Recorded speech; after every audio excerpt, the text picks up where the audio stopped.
आज के इस वीडियो में मैं आपको एक ऐसी कहानी बताने वाला हूँ जो कि हमारे पड़ोसी देश चीन की है।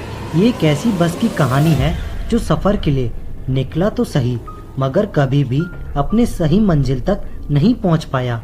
भूतों से भरा एक बस जो डीजल से नहीं बल्कि खून से चलती है।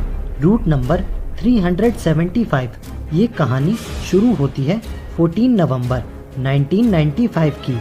रात का समय था। चारों ओर अंधेरा, कोहरा से भरी हुई सड़क। ठंड का मौसम था क्योंकि नवंबर का महीना चल रहा था। चीन की बस नंबर 375 अपने निर्धारित समय पर योंगमिंगहुन बस टर्मिनल से शांगशा के लिए निकलती है। बस पूरी यात्रियों से भरी हुई होती है मगर कुछ किलोमीटर चलने के बाद बस से देखते ही देखते एक एक करके सभी यात्री अपने बस स्टॉप पर उतरते चले गए। अब बस पूरी तरीके से खाली हो चुकी थी। बस में अब एक ड्राइवर और एक महिला कंडक्टर बच गई थी। इस बस का सफ़र अभी लंबा था क्योंकि अभी और 7 स्टॉप बचे हुए थे। लगभग आधी रात का समय हो चुका था। चारों ओर शांति। जिस रास्ते से ये बस जा रही थी वो रास्ता भी गांव और जंगलों के बीच से होता हुआ जा रहा था। एक दो स्टॉप के गुजरने के बाद बस नंबर 375 एक बस के स्टॉप पर रुकती है। बस स्टॉप पर एक बूढ़ी औरत और एक 19 साल का लड़का और एक कपल खड़े थे। बस के रुकते ही वो लोग बस में चढ़ जाते हैं। यंग कपल जो थी वो ड्राइवर के पीछे वाली सीट पर जाकर बैठ जाते हैं और लड़का साइड वाली सीट जो बस के गेट के पास होती है वहाँ जाकर बैठ जाता है और बूढ़ी औरत उस लड़के के ठीक पीछे वाली सीट पर बैठ जाती है। अब बस में कुल 6 लोग थे, 4 यात्री, 2 बस कर्मचारी। बस अपनी मंजिल की ओर चल पड़ती है। बस के अंदर का माहौल बिल्कुल शांत था। बस जिस रास्ते से होकर जा रही थी उस रास्ते पर कहीं भी कोई इंसान नजर नहीं आ रहा था। चारों तरफ एकदम सन्नाटा था। बस के अंदर और बाहर एकदम शांत माहौल था। लगभग 4 स्टॉप ऐसे गुजरने के बाद बस ड्राइवर को 2 लोग सड़क के किनारे खड़े नजर आए। ये देखकर पहले तो ड्राइवर ने सोचा बस को नहीं रोकूंगा क्योंकि ये जहाँ पर खड़े हैं वहाँ कोई बस स्टॉप नहीं है। जंगलों के बीच एक सड़क पर खड़े थे।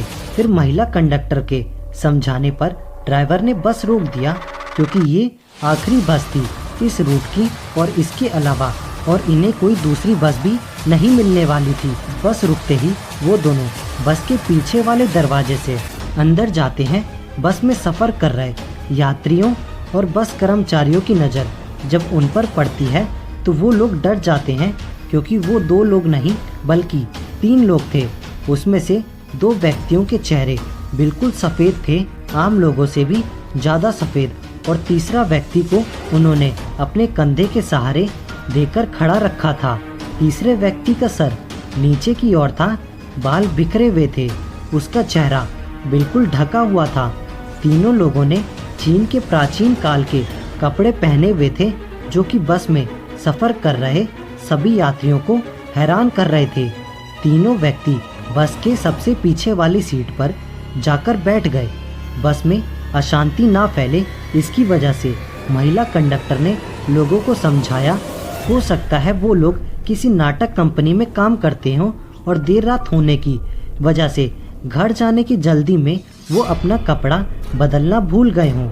बस नंबर 375 यहाँ से आगे की ओर बढ़ती है। अब बस में यहाँ पे कुल 9 लोग सवार थे। 6 लोग जो पहले से इस बस में थे, 3 नए लोग अब इस बस में आए थे। बस में पहले से जो बूढ़ी महिला सफ़र कर रही थी वो बार बार पीछे की तरफ मुड़ मुड़ कर देख रही थी। अगला बस स्टॉप आया। यंग कपल जो थे वो इस बस स्टॉप पे उतर जाते हैं। बस नंबर 375 फिर से अपनी मंजिल की ओर बढ़ती है। अब बस में कुल 7 लोग थे। बस यहाँ से आगे बढ़ती है। अभी भी ये बूढ़ी औरत बार बार पीछे मुड़कर उन 3 लोगों को देख रही थी। वो लोग उस बूढ़ी औरत को अजीब लग रहे थे मगर बस में मौजूद बाकी सारे लोग अपने आप में व्यस्त थे। महिला कंडक्टर ड्राइवर के साथ बात करने में व्यस्त थी। वहीं बूढ़ी औरत के आगे बैठा हुआ लड़का खिड़की से बाहर की ओर देख रहा था। करीब 2-3 किलोमीटर ऐसे ही आगे जाने के बाद बूढ़ी महिला जोर से चिल्लाने लगी और अपने आगे बैठे हुए लड़के को एक तमाचा लगा दिया और कहा कि मेरा पर्स जल्दी दो। ये सुनकर महिला कंडक्टर बूढ़ी औरत की ओर आती है और कहती है, आपका पर्स इसने नहीं चुराया है, ये तो आपके आगे बैठा हुआ है। लड़के ने भी यही बात बूढ़ी औरत को समझाई, मगर बूढ़ी महिला अपनी बातों पर अड़ी हुई थी और लड़के को पुलिस के हवाले करने की बात करने लगी। ड्राइवर और महिला कंडक्टर ने बूढ़ी महिला को बहुत समझाया, मगर वो नहीं समझी और ड्राइवर को अगले स्टॉप पर बस रोकने के लिए बोली। बस रुकते ही बूढ़ी महिला ने लड़के का कॉलर पकड़कर घसीटकर नीचे उतारा।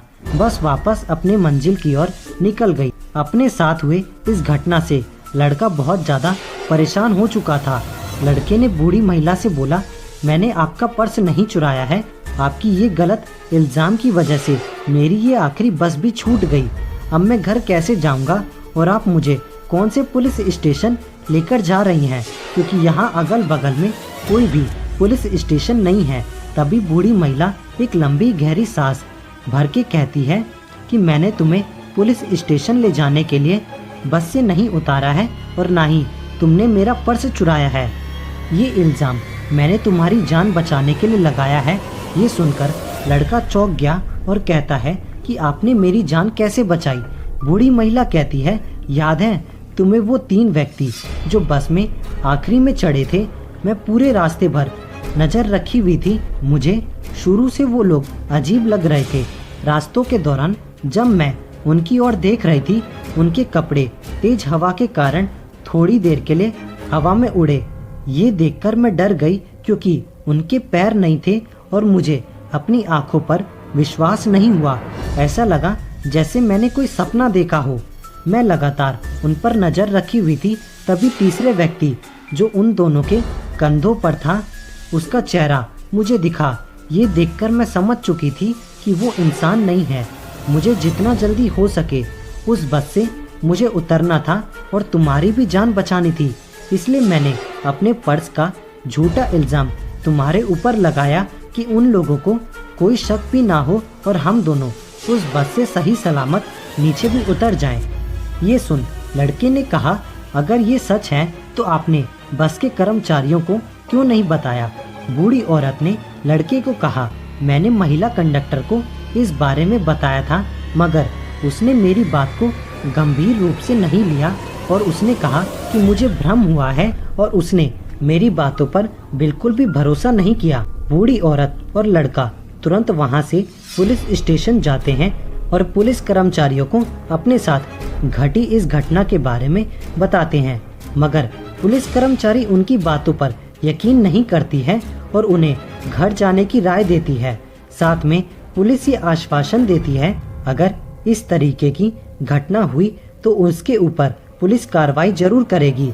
बूढ़ी औरत और लड़का अपने घर चले जाते हैं और अगले दिन सुबह 15 नवंबर को पुलिस को सूचना मिलती है कि योन मिंग हुन्स बस टर्मिनल से जो बस निकली थी रूट नंबर 375 गायब है और ये अपने निर्धारित बस टर्मिनल पर अभी तक नहीं पहुंची है।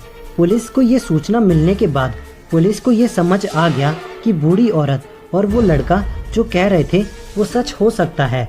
तुरंत पुलिस उस बूढ़ी औरत और लड़के को पुलिस स्टेशन बुलाती है और उनकी बताई बात को रिकॉर्ड करती है और ये देखते ही देखते ये खबर पूरी चीन में आग की तरह फैल जाती है। पुलिस की काफ़ी मशक्कत और छानबीन करने के बाद भी बस नंबर 375 की कोई भी जानकारी नहीं मिल रही थी। यहाँ तक कि पुलिस ने सारे सीसीटीवी कैमरे देख लिए थे, फिर भी उस बस का कोई भी नामो निशान या अता पता नहीं मिल रहा था कि बस कहाँ गई। तारीख आती है 16 नवंबर की। पुलिस को सूचना मिलती है कि एक बस नदी में गिरी हुई है। पुलिस मौके पर जाती है और उस बस को नदी से बाहर निकालती है। पुलिस ये देखकर चौंक जाती है, क्योंकि जो बस नदी में गिरी हुई थी वो बस रूट नंबर 375 ही थी। ये बस अपनी मंजिल से करीब 100 किलोमीटर दूर एक नदी में पुलिस को मिलती है। पुलिस क्रेन की मदद से उस बस को नदी से बाहर निकालती है। बस के अंदर कुल 2 मरे हुए लोगों की लाश मिलती है, जिनमें से एक ड्राइवर की थी और एक महिला कंडक्टर की थी। लेकिन चौंका देने वाली बात ये थी कि उन दोनों की लाशें बिल्कुल सड़ चुकी थी और उनकी लाशों से बहुत बुरी बदबू आ रही थी। मौके पर मौजूद डॉक्टरों को ये बात चौंका रही थी कि मात्र 2 दिन में कोई भी मरे हुए व्यक्ति की डेड बॉडी इतनी नहीं सड़ सकती है। अभी तो और भी बहुत सारी चीज़ें चौंका देने वाली थी। बस के मालिक ने बताया कि बस में इतना फ्यूल नहीं था कि वो 100 किलोमीटर आगे तक जा सकती थी। अब पुलिस वालों ने बस की फ्यूल टैंक खोलकर देखा तो फ्यूल टैंक ताज़े खून से भरा हुआ था। ये घटना 1995 की सबसे बड़ी घटना थी और इस घटना को ग्लोबल टाइम्स ने अखबार में अपने चैनल पर भी दिखाया था। बाल बाल बचे, बूढ़ी औरत और उस लड़के को लोग भाग्यशाली समझने लगे। लेकिन आखिर वो कौन थे 3 लोग? क्या वो सचमुच कोई भूत थे? आपको क्या लगता है इसके बारे में? नीचे कमेंट करके हमें ज़रूर बताएं। इसी तरह की वीडियो देखने के लिए चैनल को सब्सक्राइब करके बेल आइकन ऑन जरूर कर लें।